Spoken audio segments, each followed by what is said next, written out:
All right, we're going to be working on down. Once your dog is mastered sit, good girl, then you can move on to down.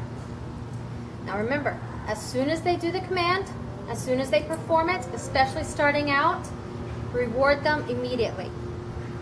Good girl. Now for this down command, you're going to take your fingers and point. You're going to place your treat in between your middle and thumb, and you're going to take your finger and point it all the way to the ground. Good girl. Starting out, you will put it towards their elbows. They will back down into it following the treat. That's called luring. You want to start out with nonverbal markers first.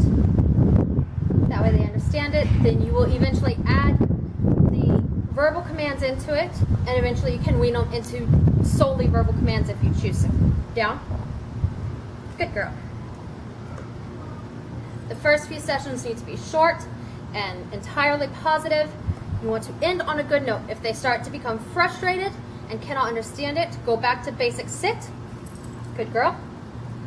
Or even simply loading the word. Good girl. Every time you say your verbal marker, good girl, give them a treat. That reinforces the marker. Eventually, good girl, you will not have to lean down at all in order to tell them their command. Sit. Good girl. Larxene, down. Good girl. You want to make sure to give the verbal marker every single time.